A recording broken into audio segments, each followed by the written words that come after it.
Hello and welcome back to the Exito Playback Podcast, the podcast discussing industry news, trends, and tech advancements in the OTT and streaming industry. I'm your host, Neil Van Zyl. Today we're going to be talking about how video can be used with different verticals like hospitality, healthcare, and enterprise. Video can improve the quality of patient and guest experiences and drive efficiency in the way these experiences are delivered. Here today to help us understand a little bit more about this are product manager at Hibox, Mathias Johnson. Matthias, thank you for joining. Thanks. Nice to be here. And Rasmus Almqvist, VP of Global Sales. Rasmus, thanks for hopping in. Great. All right, well, let's just start it off simple. What is Hibox and what do you do?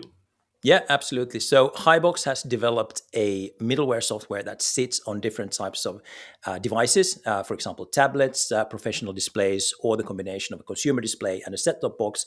And essentially what it does, it allows our customers to distribute and showcase different types of digital content on these devices to their customers in the way they would like their customers to consume this content.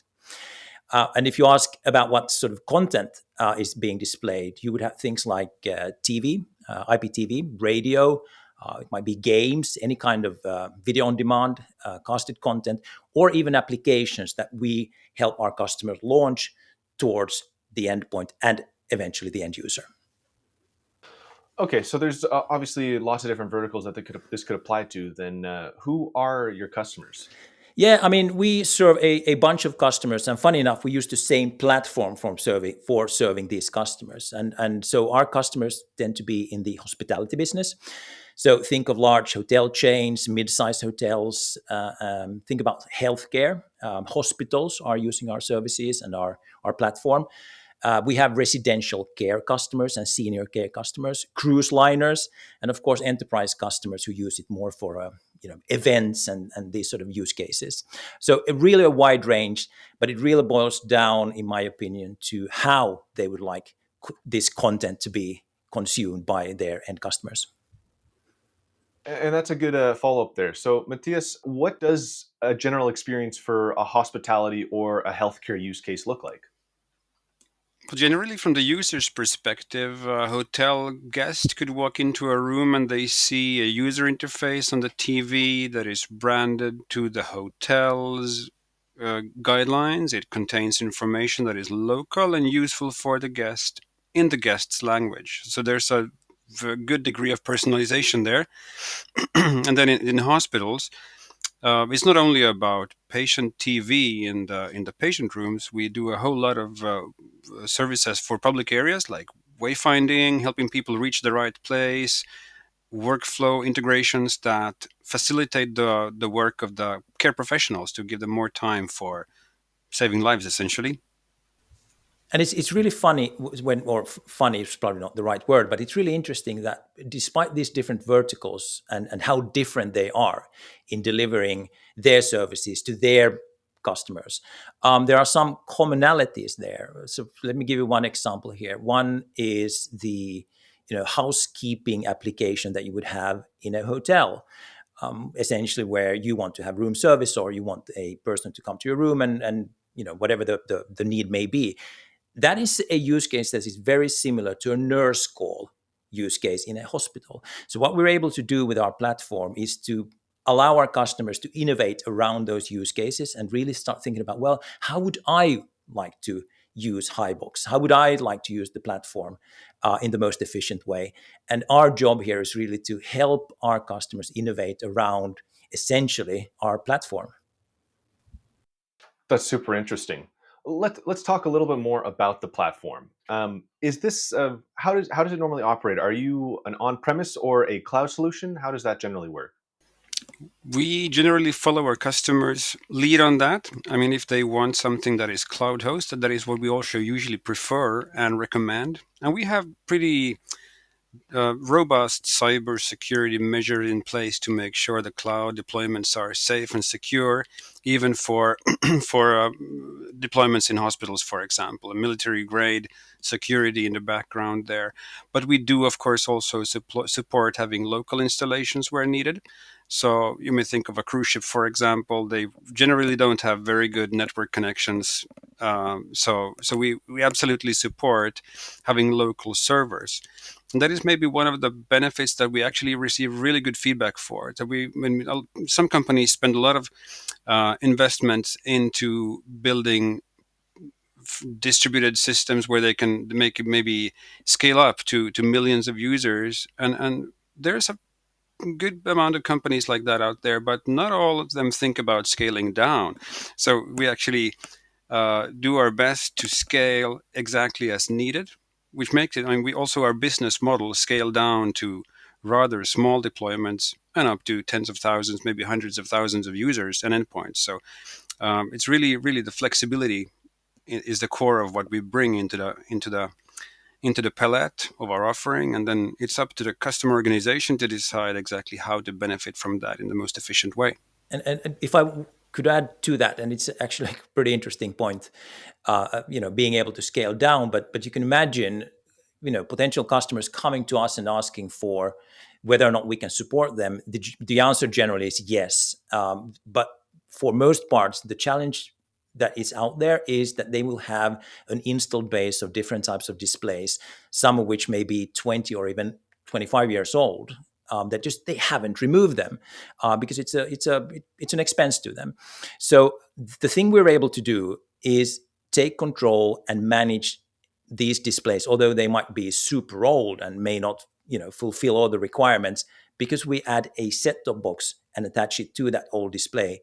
That means that we're able to control the unity or the unit as a whole, and essentially provide exactly the same kind of services, because now we're just using the screen as a display rather than a managed endpoint. So there's flexibility in scaling down, but also flexibility in terms of serving customers who have extremely outdated displays out there.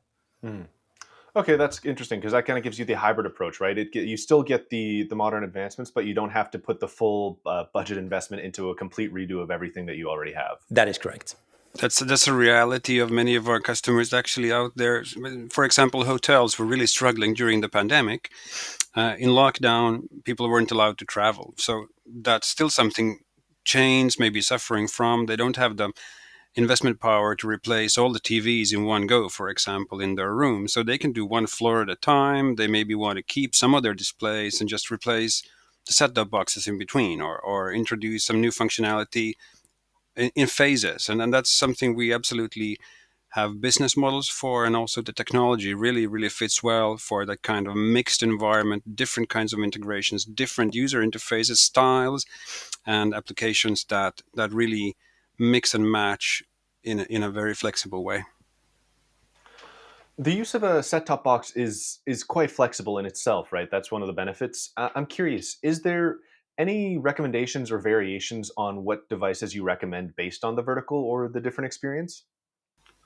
Most of all, we actually recommend people to use professional managed devices that can be fully controlled from a central point, rather than having consumer devices in these enterprise environments, because then if you have a consumer device, end users may mess with the settings or in other ways just to change something so it doesn't really work anymore. So we start off with managed displays from Philips, Samsung, and LG. If we want a set-top box, some of those providers also provide managed set-top boxes. I mean, then we have a range of different Android-based set-top boxes to choose from as well, even those with fully managed and controlled operating systems and remote connections. So we can safely state that we can manage them from our server. So yeah, there's a good range of different devices. And also, I didn't mention managed tablets, but they're in there too. That's an interesting point there about the tablets. How often are you finding it that you're having several devices per room that you have to manage or so? And what are the complications with that? I think there That's are a great commercial point. exactly. There are commercial implications. There are technical implications. I think the commercial implication, or should I say, the requirement of the customer normally is, yeah, we would like to have one of these devices because it really enhances the customer experience. And so what we're seeing is customers, in particular in the hospitality business, hotels would like to offer a tablet, a managed tablet, to their hotel guests. And the one specific thing it's being used for is for housekeeping, and it's interesting to see that is the main use case. Rather than consuming content is still being consumed on the big display. So some hotels are questioning the business case for or justifying why they should make that investment. But it's really up to the hotel, and some hotels do want to offer that option as a premium option. But I'm going to let Matthias talk about the other implications. Yeah, I'd like to add also that, I mean, some hotel chains, for example, may be mandated to have a phone or a calling mechanism in the room for guests. If they have a certain number of stars, like a 4 or 5-star hotel, they have to have a way for guests to make calls. So they usually have cord phones. So we help them to cut the cord, essentially, by providing tablets that can be used for video calls, even to the reception, to the restaurant, spa services, bookings, and things like that.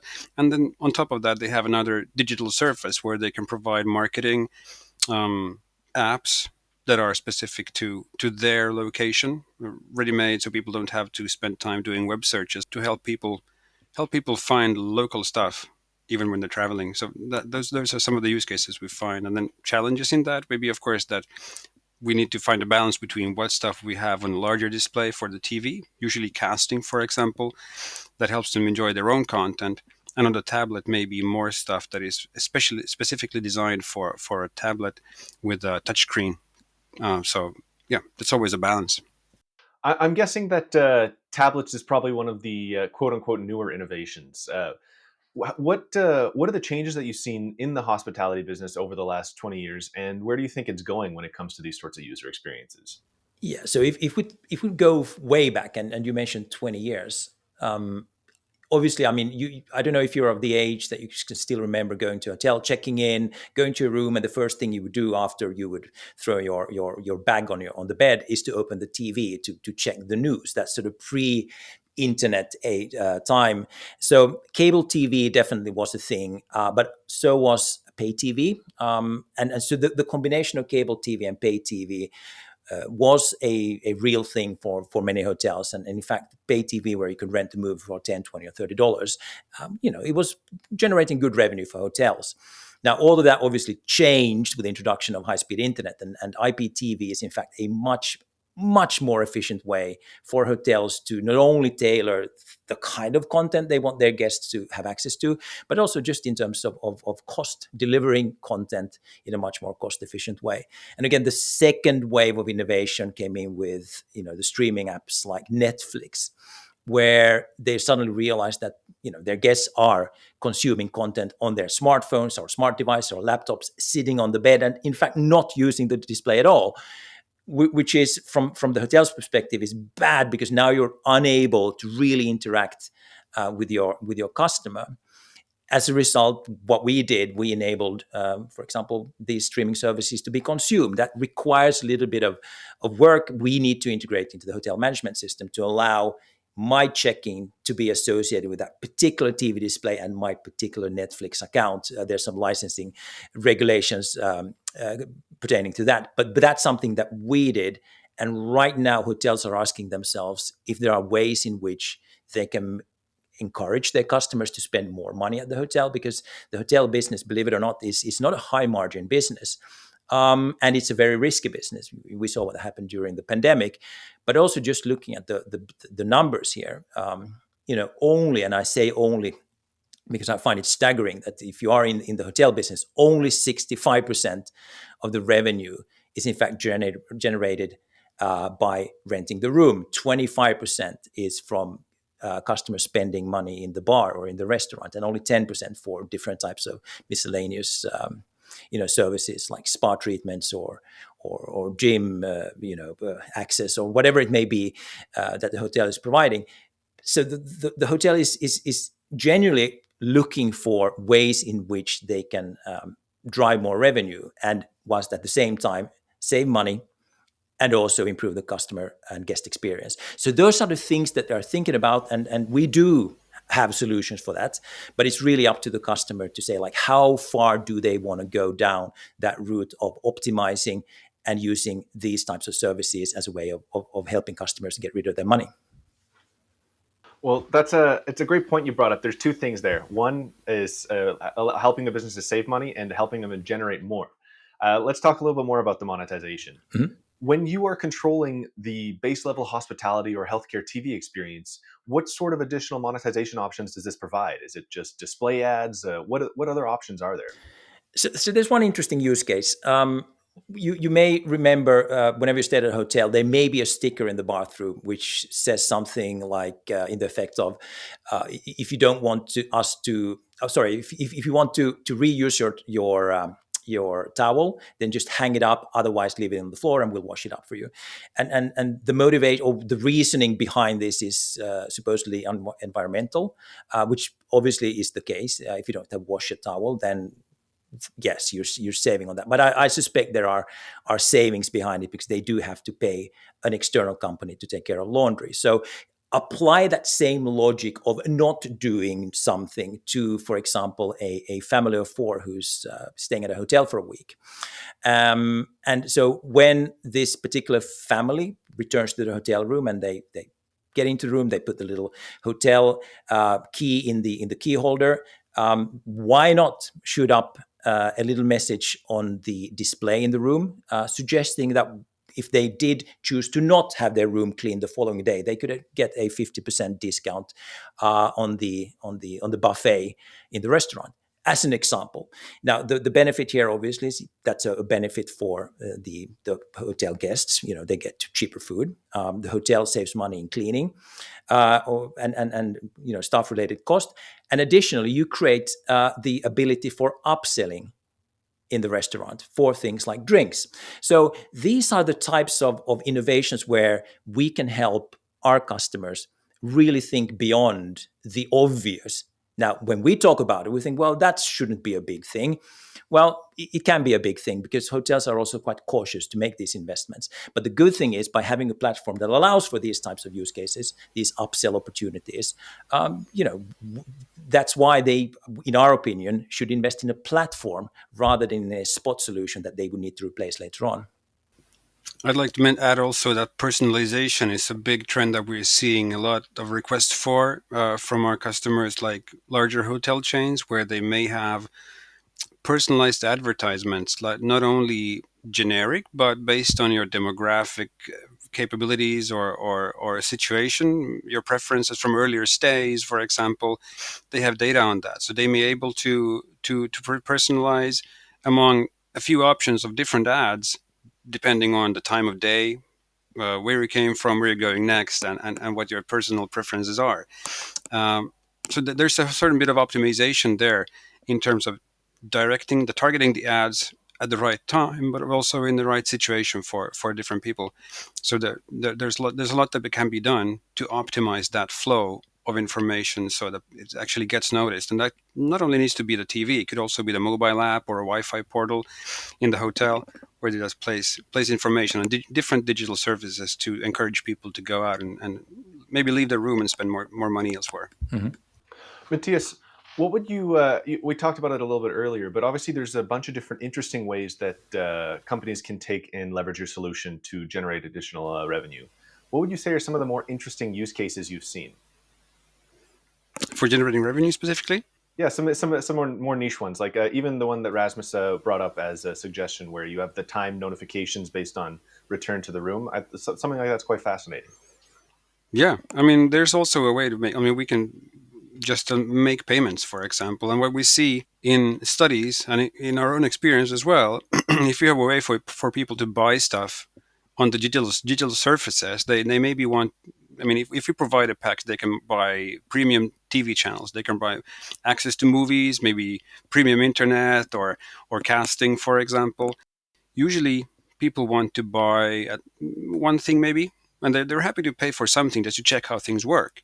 But then maybe not the second time, or if we offer things the third time, nobody wants to spend money 3 times in the same hotel room.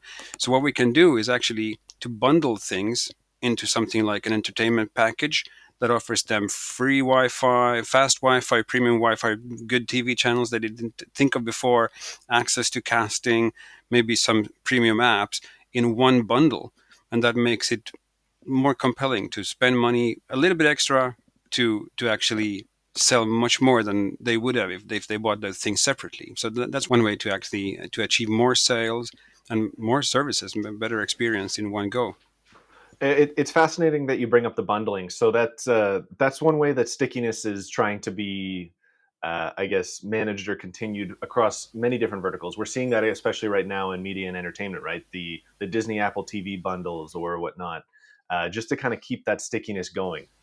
Rasmus, when we talk about, I guess, just generally the TV experiences, but this could be for healthcare, this could be for hospitality. What do you often see as the main cost drivers, and where do you believe that the platform comes in to provide benefits on those? Really depends on the customer and where they are in their own investment journey. If, for example, they have an existing install base that they just struggle with, our value that we bring to the table is really that we can take over that entire estate using a set-top box. Um, the other one is just a longevity. Having to replace a system like this every 3 years, that's a handful, right? So you need to have partners.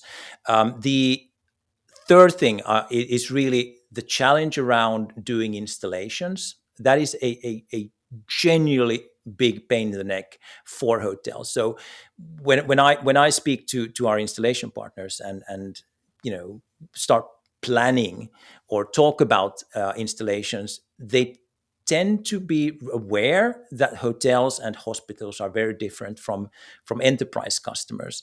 And so part of the major challenge there is you cannot just go in to a hotel room. It is the home of a particular guest in that room at a particular point in time. So you have to do your staging completely differently. So whenever the room is available and not rented out, that's when you do the installation. And you have to be very particular about not leaving stains, of course, but things like not sitting on the bed, because it's going to show up to the customer and the customer is going to potentially make whatever claims, or to use the bathroom. Now, luckily, our partners that we work with know all of these things, but somebody who doesn't may end up in a dire situation with the hotel in just mismanaging the actual deployment. So it's a combination of many things that really is what customers are looking for when it comes to avoiding real cost. Then when it comes to centralization, actually that's a place where we can actually really save time, save money and time as well. I mean, considering that the system can be deployed not in one facility at a time, but through centralized hosting, an entire hotel chain, a whole healthcare region, maybe a trust with all their healthcare facilities on the same server, gives enormous power that actually allows them to centrally manage their content as well. So if they want to rebrand, for example, they can change the logo and fonts and colors in one place, and that's rolled out everywhere at the click of a button. And for example, if they just want to know, for example, for IT service management, what type of displays do we use? Where are these things actually rolled out? They can check that in one place and figure out the age of their current devices. They can make an investment plan for the future based on the age of their current stock of display devices, and get pretty detailed plans about how that should evolve in the future. So decentralization is really a position to actually powerfully manage the thing, but also to achieve cost savings. And without being too nerdy about it, there are situations where you actually need to know where the devices are. And we tend to think about hotel deployments as being very safe and secure, but there are regions that suffer from hurricanes. And so you may have damage to the actual device. And if you need to do an insurance claim, yes, the device didn't cost that much, but you still need to do it. So the question is, how would I know exactly where that particular device that was damaged was? When was it damaged? So all of that data is now found in our backend, or the partner backend who is managing this on the customer's behalf. And so these are the small items that we can bring to the table that not many can. And the combination of all of these capabilities is, in fact, the value that we deliver. That's an interesting point you talk about, just how I guess centralized data is also a key value point that you guys provide there, right? It's not just the user information; it's the actual hardware specifications and what's going on with the device itself. Even though that's maybe that's one differentiator you provide. How do you guys try to kind of stay ahead? I mean, there's obviously when it comes to some of these different fields, it's they're quite mature. So where does the innovation come from? There's one new theme right now that is very important for all of us, and that's actually sustainability.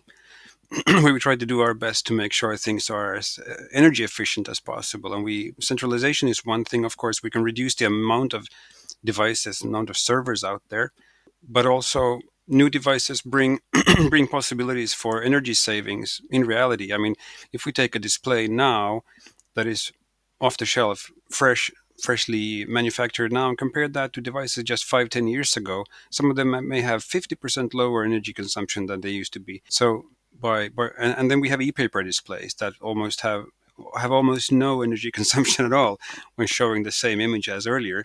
So depending on the type of content, the type of video content that is required, we may be able to deploy something that is extremely energy efficient. And that is a driver for innovation right now that also uh, is enforced by governmental requirements. Where we know that a lot of initiatives are ongoing to save energy everywhere. So that's a key driver currently for one type of innovation that is happening. And in addition to that, of course, we talk about features and functionality. We do our best to listen to our own customers and partners and innovate around what is actually required in terms of functionality. But when it comes to these global trends, I think sustainability is one key factor at the moment.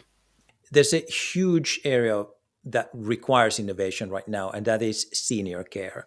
We know people are by and large getting older, and the basis for funding senior care is being challenged at the moment. And so there are ways in which you can deliver care by using something like our system. So not only would you be able to get your entertainment through a system like Hibox, but also different types of games that may activate your cognitive senses or maybe activating your physical abilities.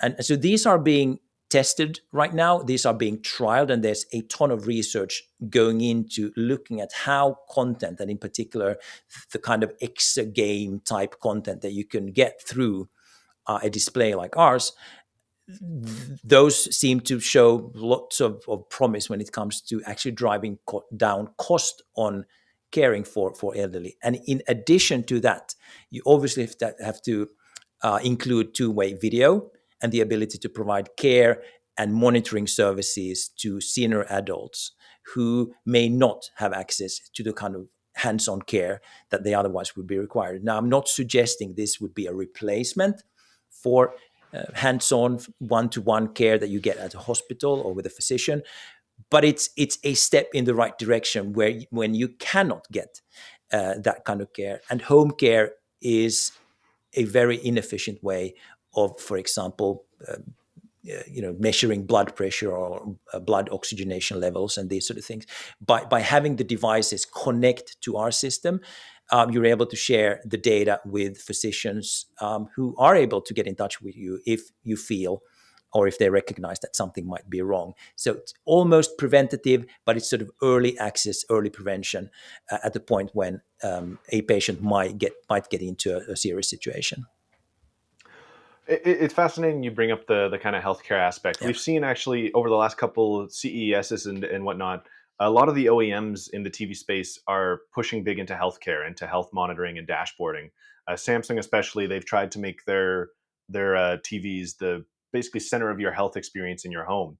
Um, and I've been to my fair share of nursing and elder care homes, and one of the TVs is almost always on. So it's a great medium for it. I'd be really interested to learn how we can make sure adoption goes up, because it's not always the most tech native audience, but certainly an interesting idea for where you can kind of try and take it to the next level. Indeed, and I think it's a combination of many things.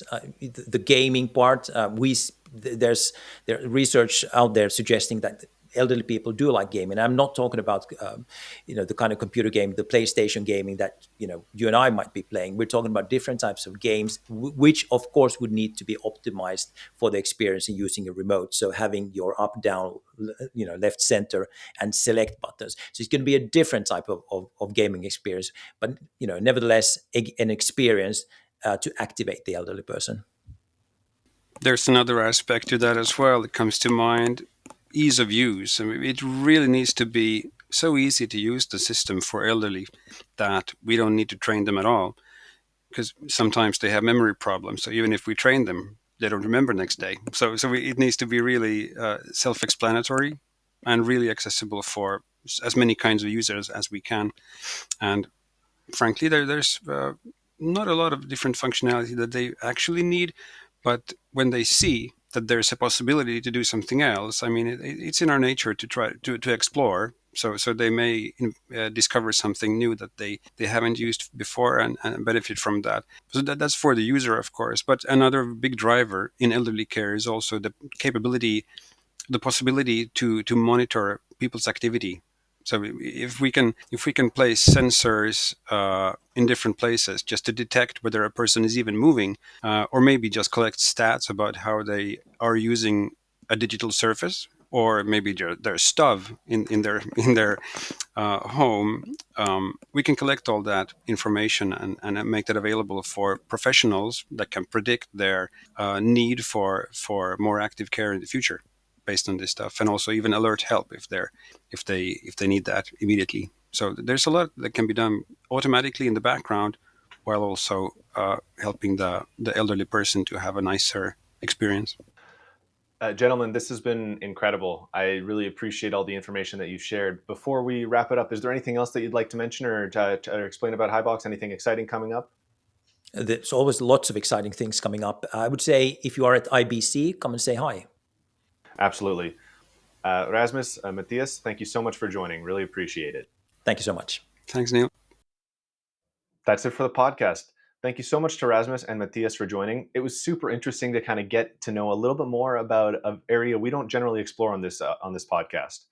Video is an incredibly important medium, and it can be used just outside of the media and entertainment and marketing sort of verticals that we've generally touched on here. Hospitality, healthcare, enterprise, pay TV, it's limitless, the possibilities for video. If you want to understand a little bit more or you'd like to reach out, please check out the link in the description of this episode. If you have any questions for me, feel free to reach out to us at playback.podcast@exito.tv or send me a message on LinkedIn. That's all for this time. Thanks for listening, and we'll catch you next time. Cheers.